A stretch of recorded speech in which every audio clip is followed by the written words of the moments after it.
Oh, well shoot. That's. Oh, well shoot. Amazing. Oh my gosh. Huh.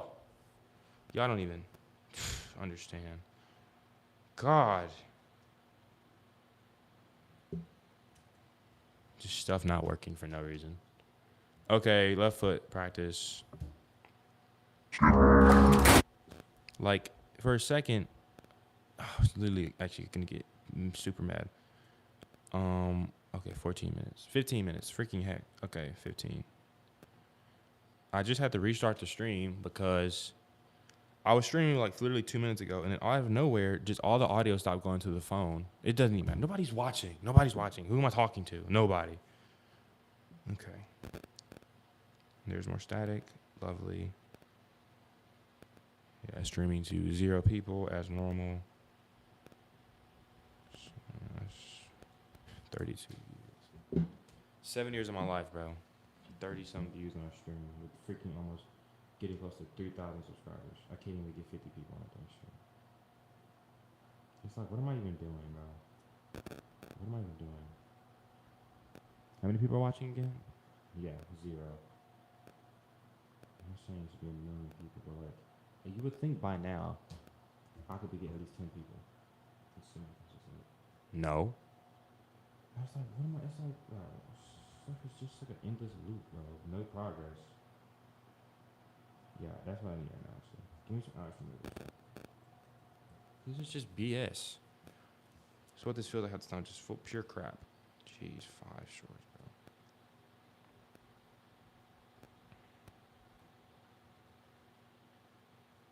It's like, I don't get it, man. I just don't understand the stupidities that go on YouTube, bro. Now I can't hear anything. Journey that you just went through. I was gonna get mad again. Why is there music behind it? Man, I was hoping for the no music. Screw it.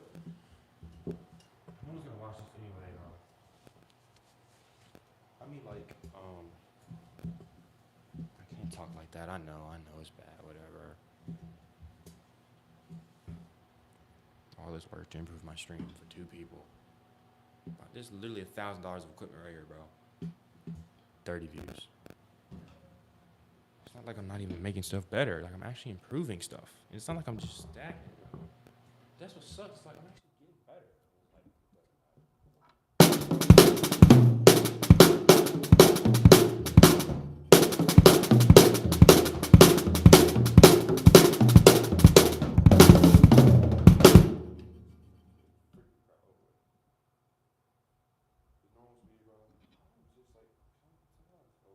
You do it your way, they do it their way. I mean, I went from prodigal son, my father's super proud of me, graduating Vanderbilt in 3 years, president of the fraternity, vice president of the powerlifting team, management consultant, to a minimum wage employee. Like, that's a pretty significant drop in status. I have these frames because people will say whatever they want, but for me, that relative drop in status was a lot. I went from about as high status as you can get as a 22-year-old to about as low status as you can get. I mean, I remember having people be like, so did you go to college? And I was like, yeah, I went to college and I fucking murdered it and I did everything. And because the implied question is, why are you here? And so that's what, in the beginning, hurt a ton. But then I just realized that they just didn't know. And they were asking genuinely. And all of my judgment around that was just my own problem. How I'm perceiving this question is affecting my mood to such a great degree. What if I applied this to every question? All these people are asking me things and I'm either getting offended or getting complimented, but the statement doesn't change. So that sounds like a me problem. And so the more I started diving into things like that, the less bothered I became by everyone else's opinion, because they also have no context. Even if they did mean it as an insult, so what? If they're saying, well, I'm better than you, I'd be like, yes, you are. A lot of even really successful people frame their success around trying to prove someone wrong, right? But when you try and create your entire existence in opposition to someone, you actually give them complete control over your life. It means that because of the things that this person has said, I will choose to change all of my behavior. Which basically means that the directives from that person have commanded you to do whatever you do. And if you like to be a free person and want to be somebody who acts of their own volition, then I choose to accept insults so that I can live my life rather than living in contrast to them and giving my control to the person who insulted me. That would mean I put me changing your mind above my goals, which I don't do. My goals are more important to me than changing your mind. I'm super sensitive to I am statements, labeling statements like this. Like, I'm a neat freak. I'm the type of person who. So whenever you're dating someone, you're getting to know someone, people like to blanket I am statements really early on to set the stage. Like, I'm the type of person who likes to show up early. I like to clean things. I'm a labeler. I'm a whatever. And then, and this is the insidious part, they then say because. And then they insert a reason that they made up or that sounded good in the past and people nodded their heads and agreed with. Because my mom never loved me enough. Because I didn't get enough hugs. Because I gave a speech once and everyone laughed at me. Because you don't know. And the reality is you will never know.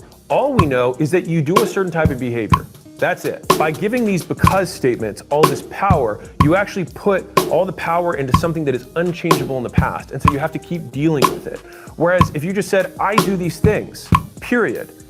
Now, if I want to change what I do, then I should just reward myself in the present for doing something different. And that makes it a lot more malleable. And it makes your identity and what you do as a result, or rather what you do and your identity as a result, something under your control. You don't want to blame the things in the past that you can't change. You want to blame things in the present that you can.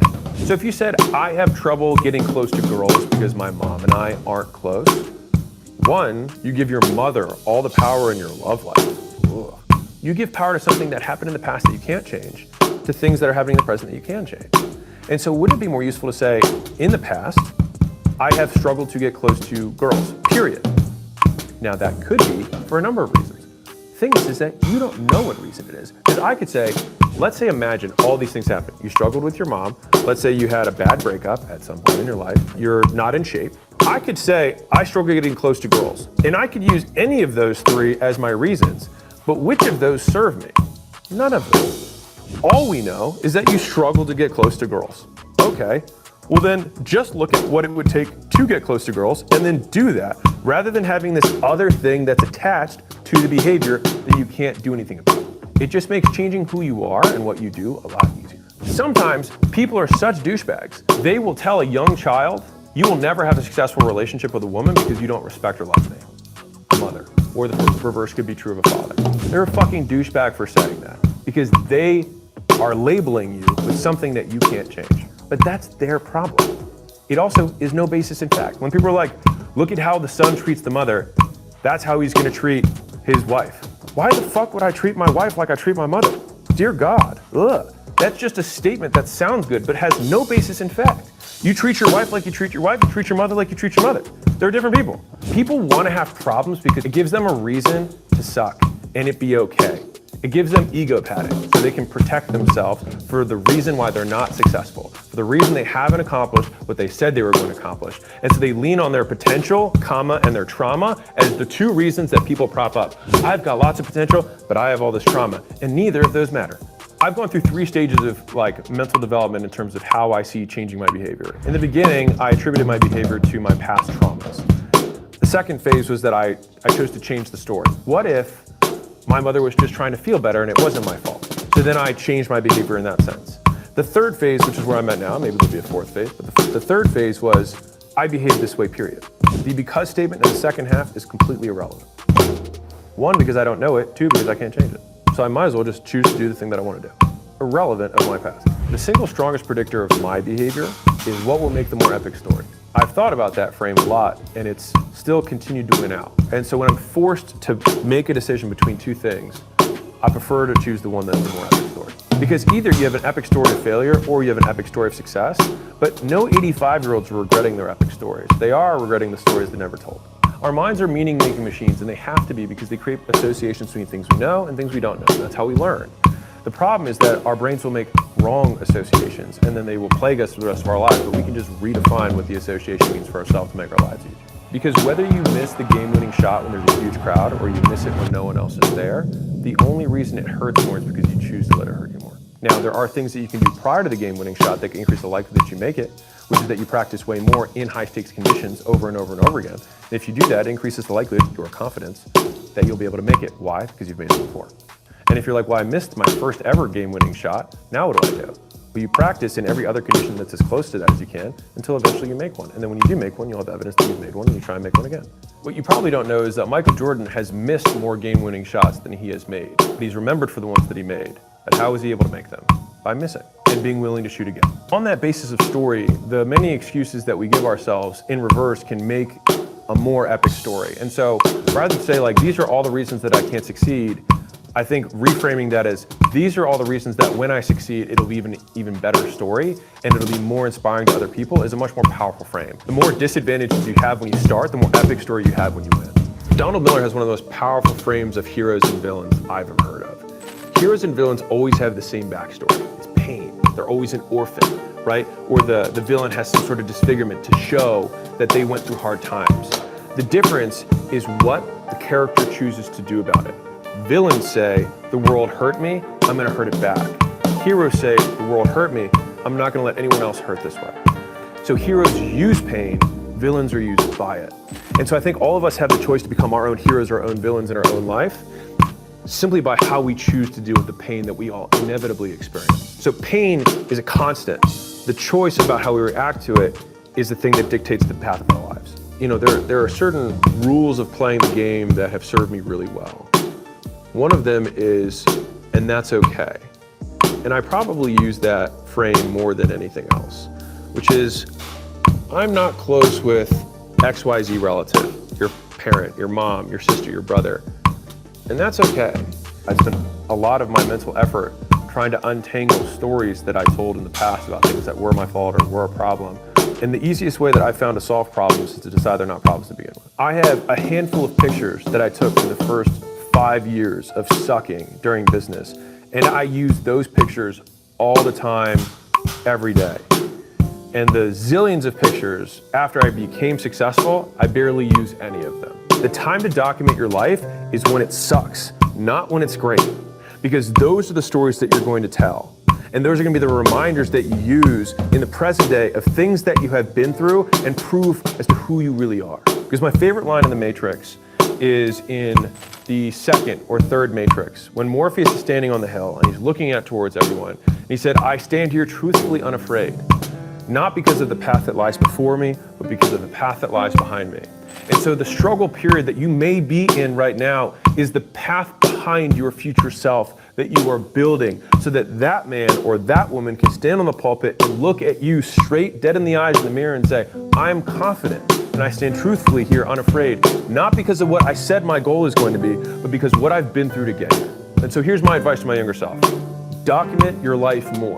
Otherwise, you'll forget the details. And the details are what make it worth remembering. It's the times you're sleeping on the floor. It's the time the person walks out and you miss the 7th sale that day. It's the time when your bank account's at its absolute lowest. It's when your car breaks down on the side of the road and you're like, what am I gonna do now? I can barely afford this, right? Those are the moments, the ones that you want to ignore, the ones that you want to look away from, that are the ones that you need to capture, because those are the moments that you will tell in the future of things you got through. Because no heroes are heroes without epic monsters. And the bigger the monster, the greater the hero. When I was poor, I didn't need motivation. I needed someone to give me tactical advice. If I could talk to my younger, poorer self, this is what I would say. This is more brutally honest advice to my younger, poorer self. This advice is only for somebody who wants to make more money, grow in their business, grow in themselves. People obsessed with their morning routines make less money than people obsessed with making money.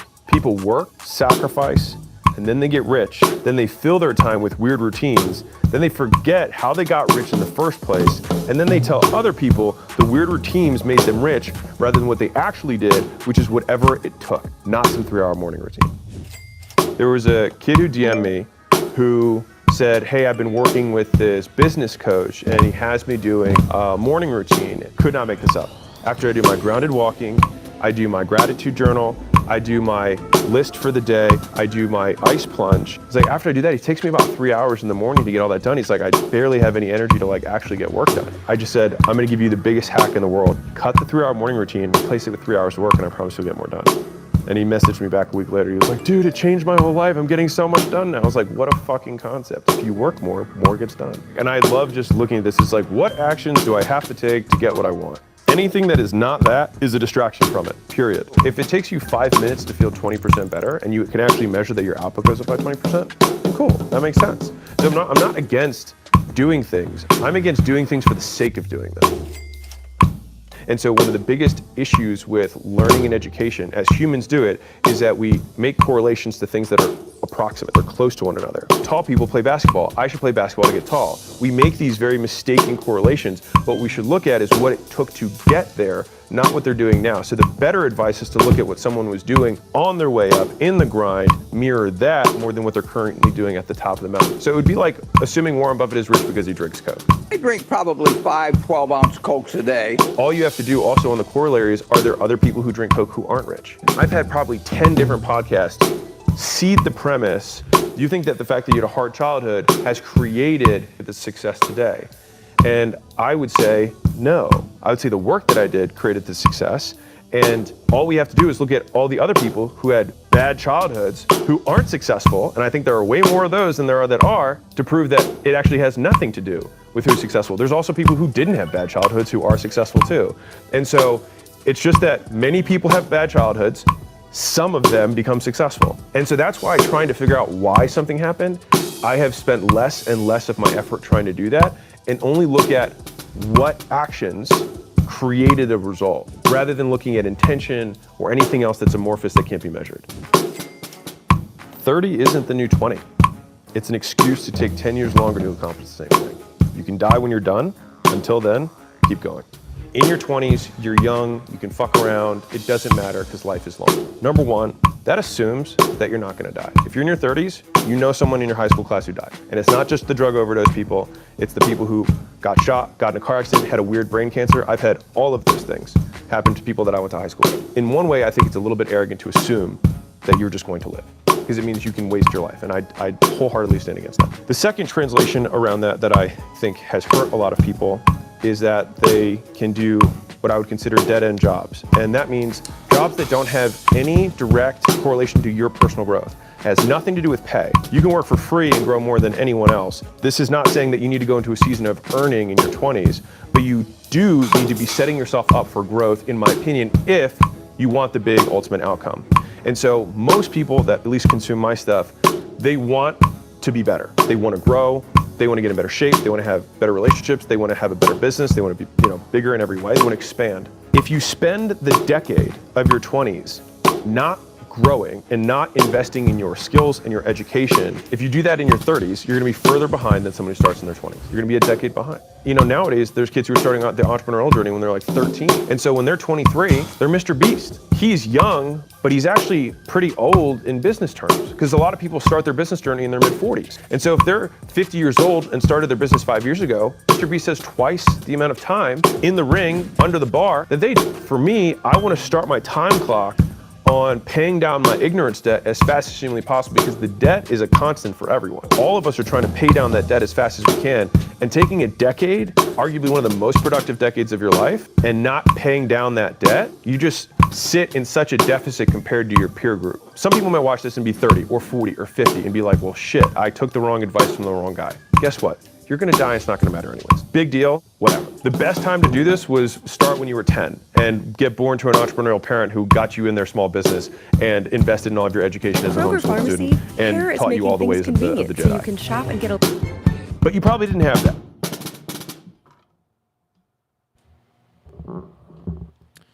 More great advice from Alex. I just like keeping that stuff floating around in my mind. It's good. Practice order. There's that. Paradiddle accents, 82 BPM.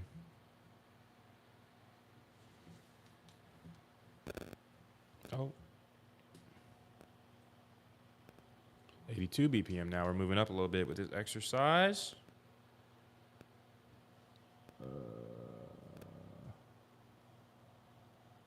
There we go. 82 BPM, pulling it up. Gonna do some paradiddle accents. A little exercise. 2 minutes, nothing crazy. Just keeping the hands sharp. All right, let's do this. Here we go.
All right, that's 82 BPM for paradiddle accents. Now the next thing we're gonna be doing, also for about 2 minutes, won't take too long, is switch triplets.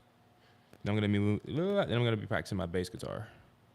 That's what's next on the agenda. All right, here we go. Switch triplets. Let's do it.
All right, lemon peasy, easy squeezy.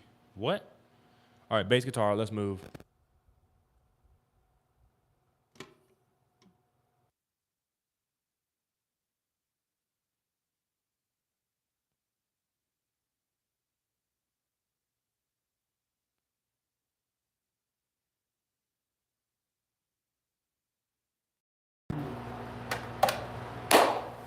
All right.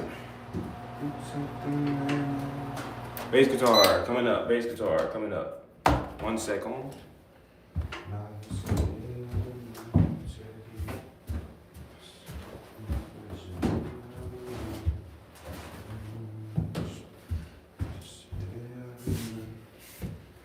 All right, bass guitar, bass guitar. Then keyboard or piano. Not the same thing, but they don't even really function the same way here. All right.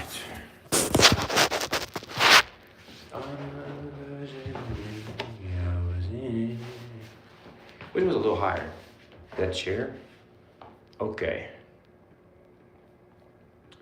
Let's see what we can do here. Another version of me, yeah, I was in there. Alright, pulling up my stuff that I need for bass. We're getting there. Okay, here's the video. Just let that play. We get my bass guitar. I'm over here. Oh man. All right.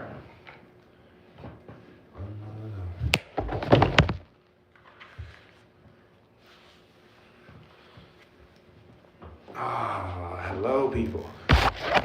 Alrighty. Yeah. Where is the hole? There we go.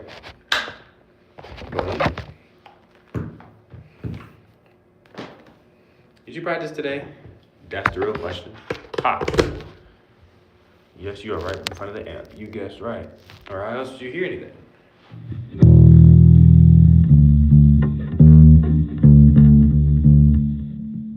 He's like...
So I can be more relaxed on my left hand. That's what I'm trying to think about now.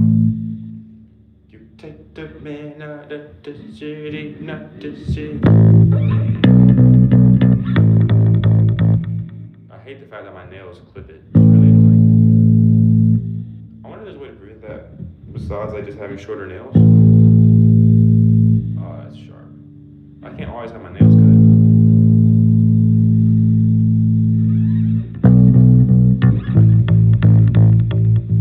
I'm cooked.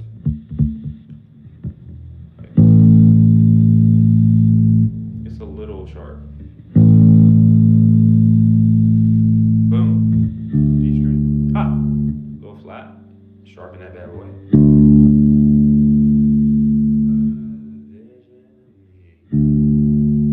Version of me. D is flat.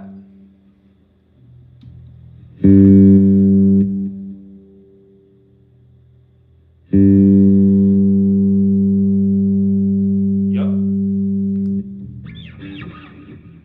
Just gonna do some skipping. What?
Wait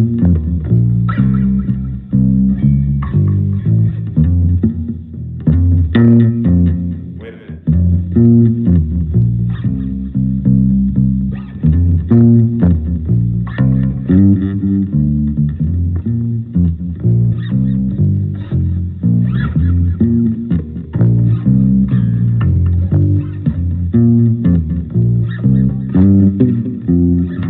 Ah.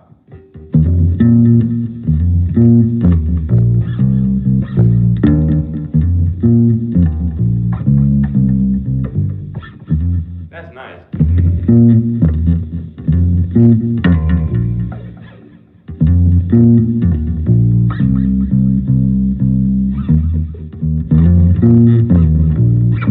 That's way cleaner.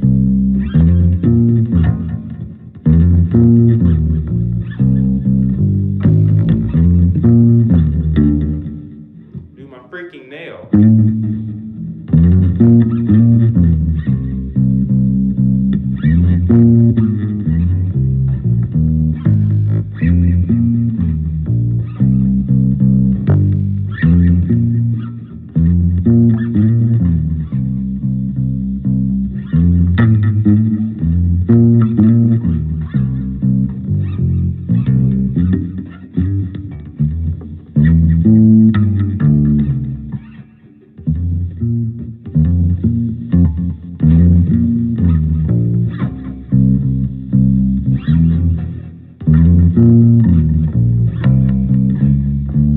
Alright, cool. That's tough. Doom, doo, boo, boo. Now to practice, for real. One more time.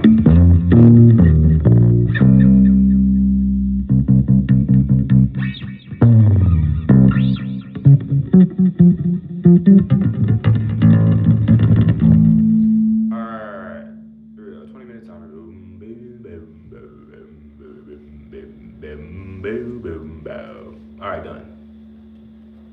20 minutes. Alright, the goal is to be able to play this video twice without messing up. In D major, comfortably. That's the key word, comfortably.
That was better.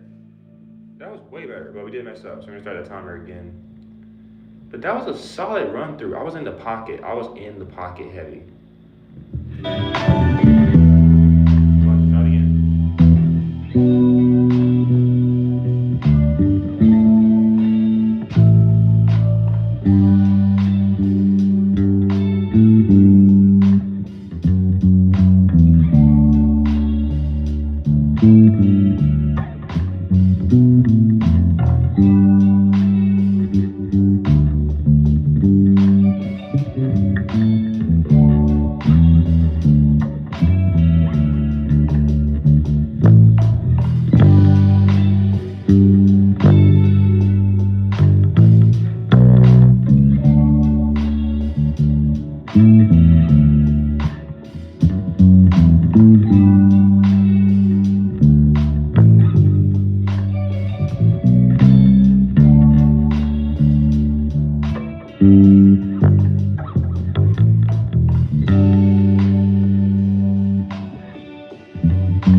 Better, but I literally played in a different key at one point.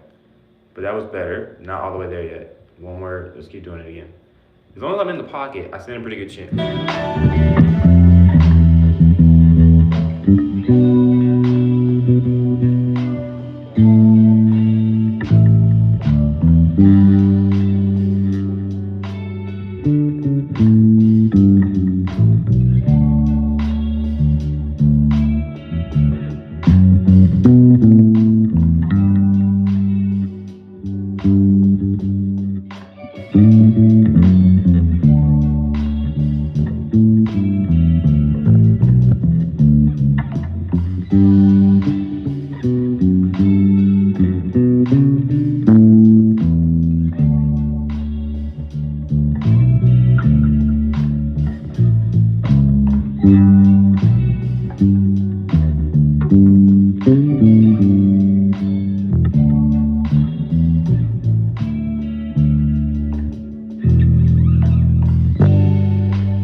want to do? Let's do it again. This will be 10 minutes.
Tragedy. Close. We were closer today.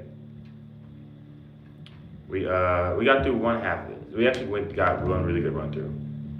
Tell me, man, we're in the pocket. We're unstoppable. But that was good. Now for piano. We're getting there. It's feeling more fluid each time I do it, though. It's feeling better every time I do it. Let's go to piano.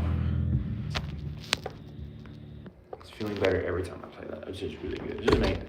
Improvement. If I don't try to play crazy things every 2 seconds, it actually, if I go for it feeling good, It sounds good.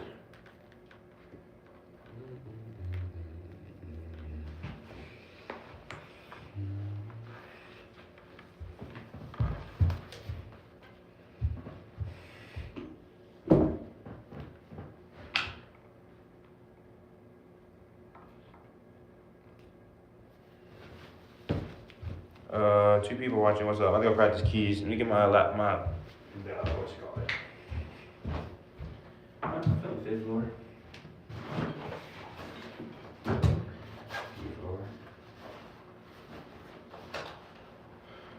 You know,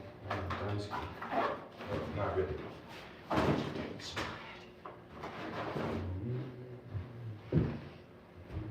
It very well might be cold up there, so I will bring my jacket. Sure, it probably is cold. Sure,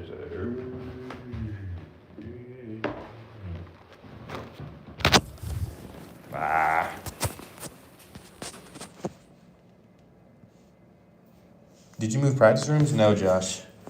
Oh, and for your text? Yeah, I've been texting Austin. He responded to me here and there. I mean, you know how he is. He responds to me when he gets to me. You know what I'm saying? You can't see me anymore. That's okay. No, I'm in the same practice room, bro. Josh, did you practice today? That's the real question. Oh, man. That's the wrong one. Leave the 5th floor. Yeah, responded to you at all? Dang. I mean, he's definitely responded to me in the past couple weeks. If he does respond to me, I just try to text him right then and there, so I don't wait again. So I probably been talking to him more than you, but I just respond to him as soon as he texts back. That's what I try to do. Yo. Guess who's on the 5th floor? I'm live streaming. Josh is in the chat. Oh, hey, Josh. Say hey, Josh. It's gonna be 2 minutes delayed. Joshua.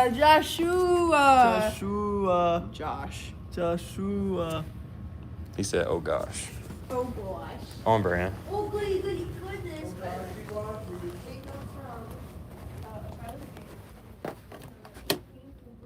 Lights, camera, action. Dang, it's cold over here. He said, "Hey." They said, "Hey." Lily said, "Hey, Pookster."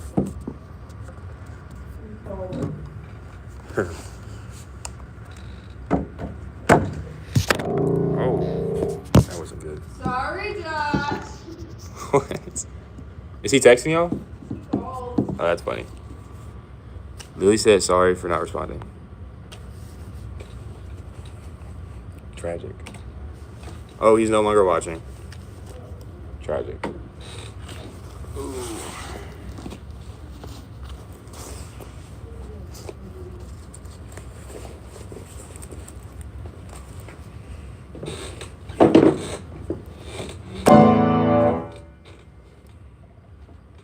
Okay. Piano.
What? How's that ringing? I don't know.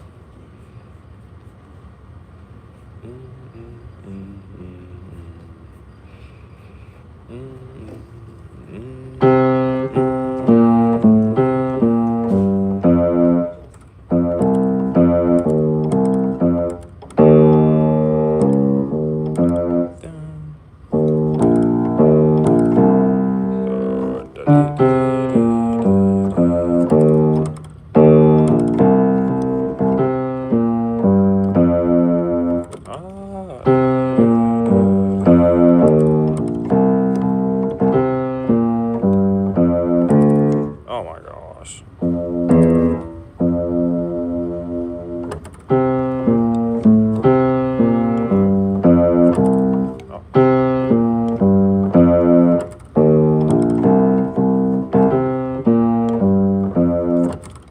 Dude.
Brother.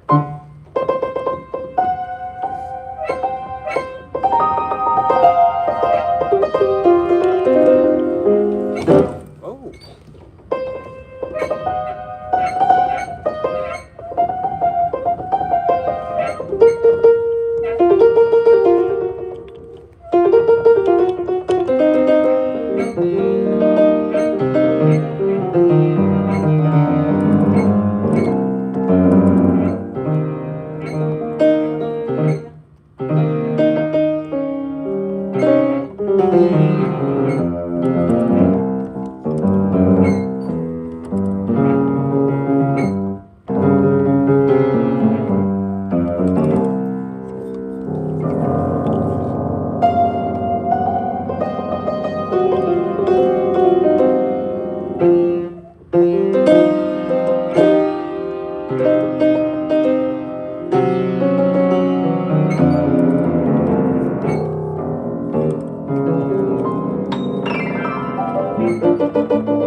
Keys.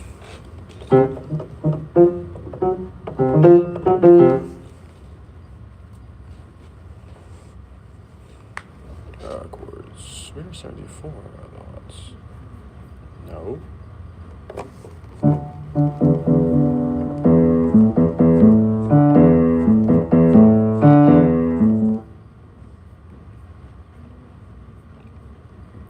Intermediate C major.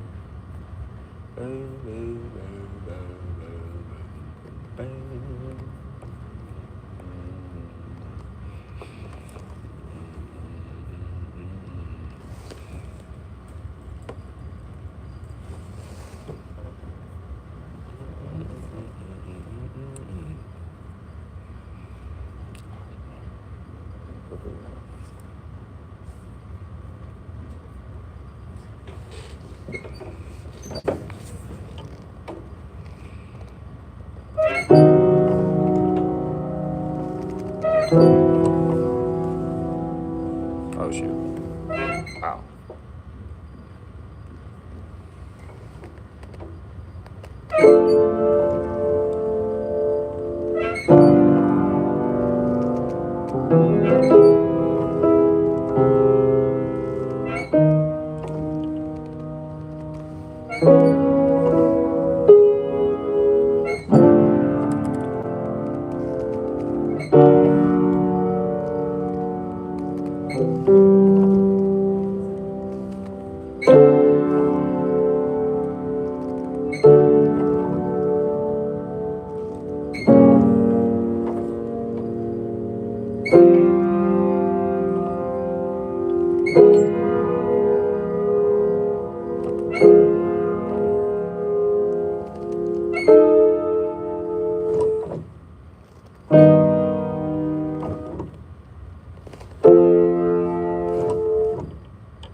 Wow. Everything I've seen -7 is crazy.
Minor. E says 2. D, E minor augmented.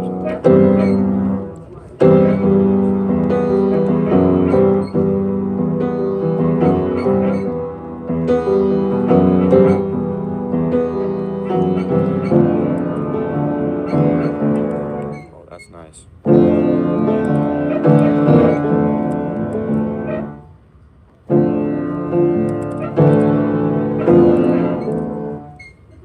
Ah.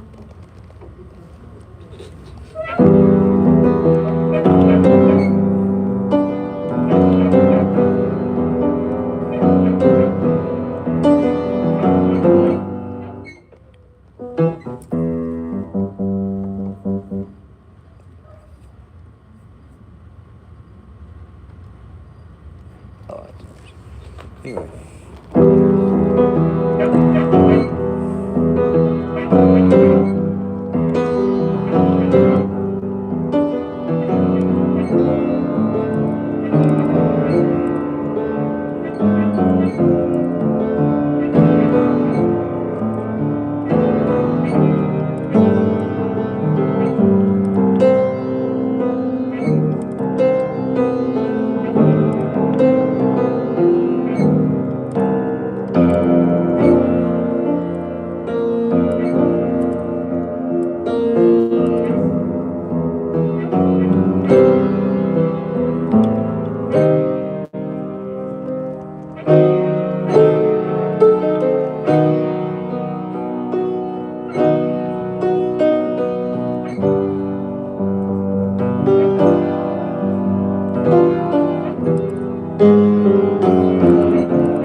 That's cool.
Bye.